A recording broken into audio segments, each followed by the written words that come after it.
ओम शांति। महारथियों की अनुभव गाथा सीरीज का आज हम शुभारंभ कर रहे हैं। आज से हम महारथियों की अनुभव गाथा के बारे में जानेंगे कि उन्होंने कितनी तपस्याएं, त्याग और सेवाएं की, जो नई पीढ़ी उनके अनुभवों को जानकर पुरुषार्थ में अपनी उन्नति कर सके। आज से सर्वप्रथम ब्रह्मा कुमारी की मुख्य प्रशासिका राजयोगिनी दादी रत्न मोहिनी जी के अनुभवों से हम इस सीरीज का शुभारंभ करेंगे। ब्रह्मा बाबा दादी जी को कहते थे कि रत्न बच्ची है ज्ञान रत्नों की खान। दादी जी का जन्म सन 1925 में हैदराबाद सिंध के एक संपन्न और धार्मिक परिवार में हुआ।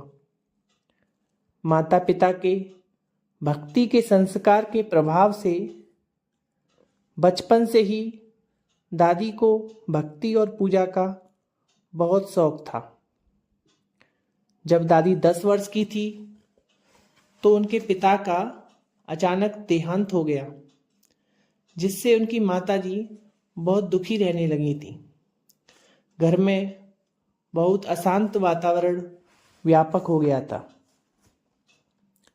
एक दिन दीदी मनमोहिनी जी की लौकिक माँ क्वीन मदर, जो दादी जी की चाची लगती थी, हमारे घर माताजी से मिलने आई। माताजी के दुखी और अशांत जीवन को देखकर क्वीन मदर ने कहा कि यहाँ पड़ोस में दादा के घर बहुत अच्छा सत्संग चलता है। वहाँ जो जाता है दुनिया के सब दुख भूल जाता है। क्वीन मदर के आग्रह से दूसरे ही दिन मैं यानी दादी जी और उनकी लौकिक माताजी दादा के घर सत्संग करने गईं। वहाँ जाते ही दादी ने देखा ब्रह्मा बाबा को कि बाबा का शरीर गुम होकर विष्णु का साक्षात्कार हुआ। दादी को ऐसा लगा जैसे दादी कोई स्वप्न तो नहीं देख रही, लेकिन वास्तव में वो स्वप्न नहीं था, वो साक्षात विष्णु का रूप दिखाई दे रहा था। उसी समय से दादी का झुकाव ओम मंडली की तरफ हो गया।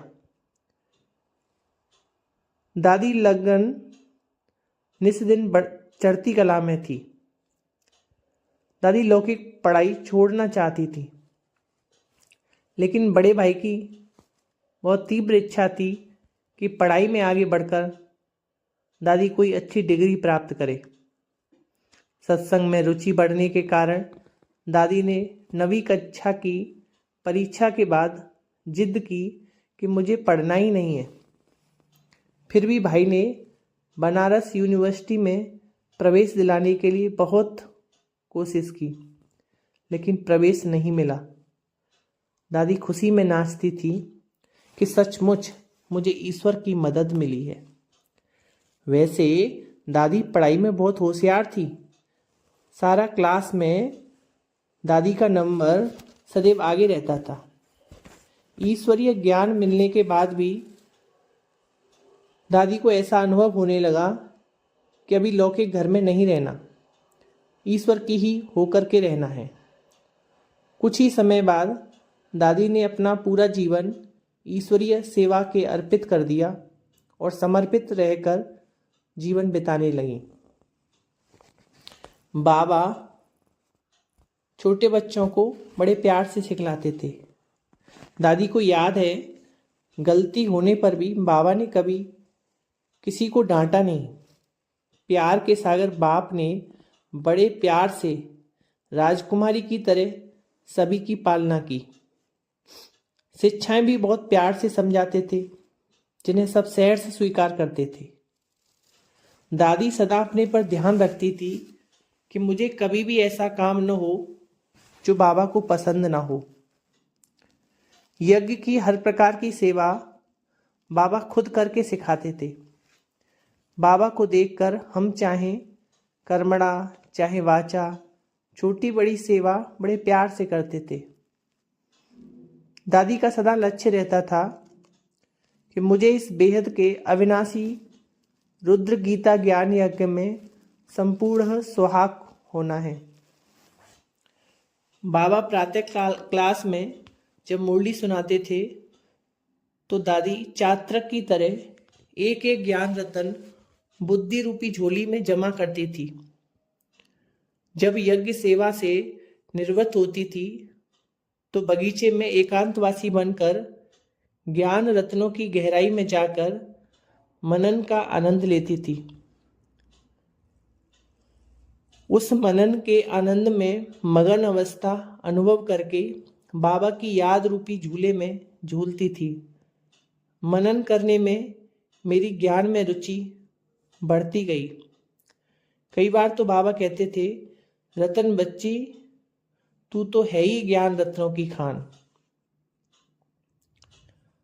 हम आत्माओं को शक्तियों से तथा गुणों से संपन्न बनाने के लक्ष्य से खास वतन से शिव बाबा ने तपस्या अर्थात भट्टी का प्रोग्राम भेजा।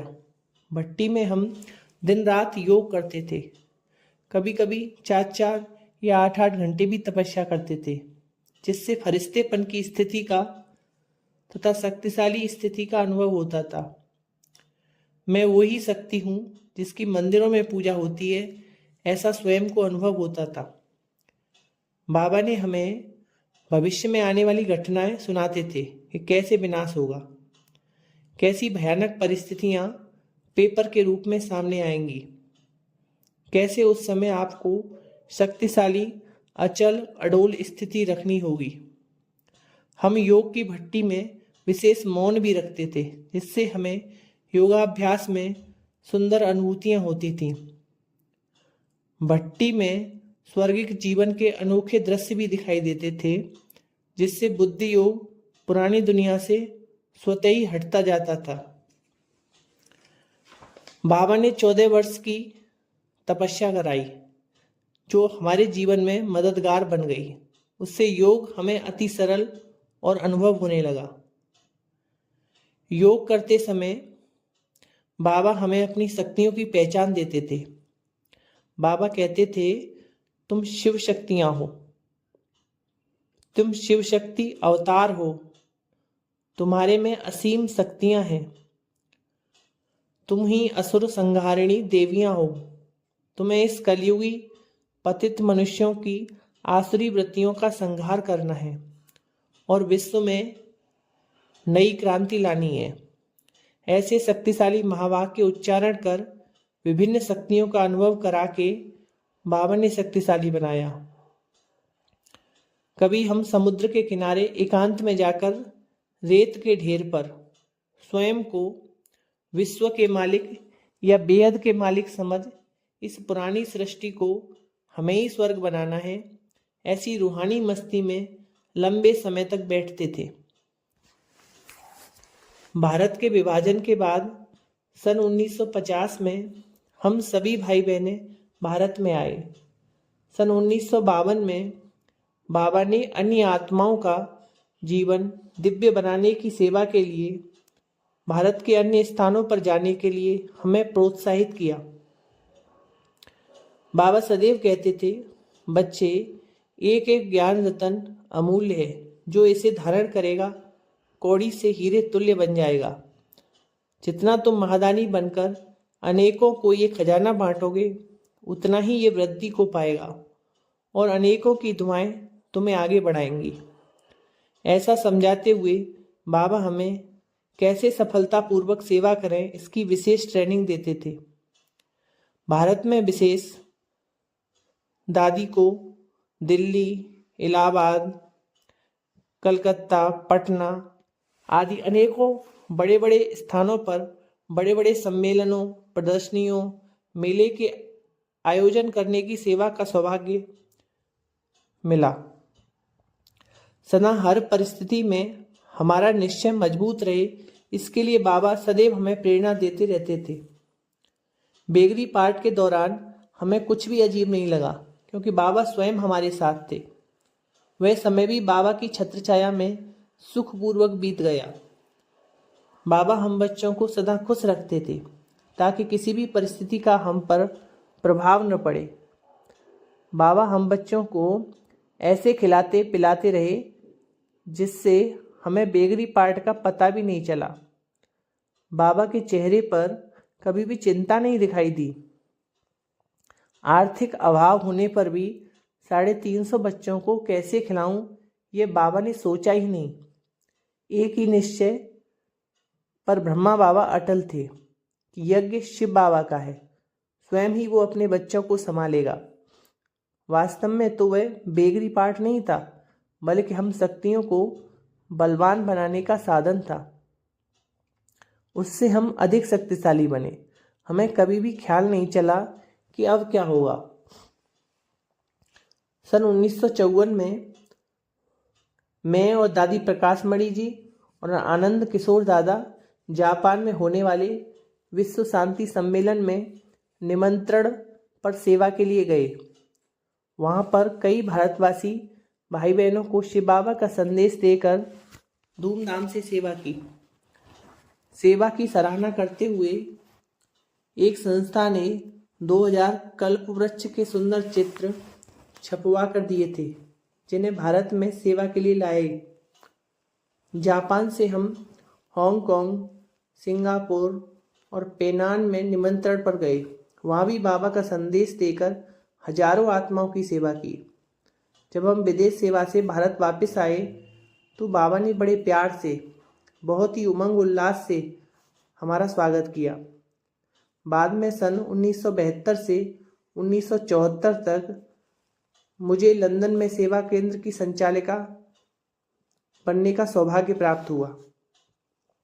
अभी मधुबन तपोभूमि पर बाबा की सेवा में उपस्थित हूँ। अभी तक की सारी जीवन यात्रा ईश्वर की छत्र छाया में व्यतीत हुई। हमें अपने भाग्य को निहार कर हर्ष होता है कि भक्ति काल में किए गए पुण्य कर्मों का प्रत्यक्ष फल यह मिला है। हम इस अंतिम जन्म में भगवान के साथ रहे, उनकी श्रेष्ठ पालना में पले, उनकी ही मार्गदर्शना में हमारा जीवन आगे बढ़ा और अब भी उन्हीं की प्रेरणाओं अनुसार हम उन्नति को पा रहे हैं। अच्छा, ओम शांति।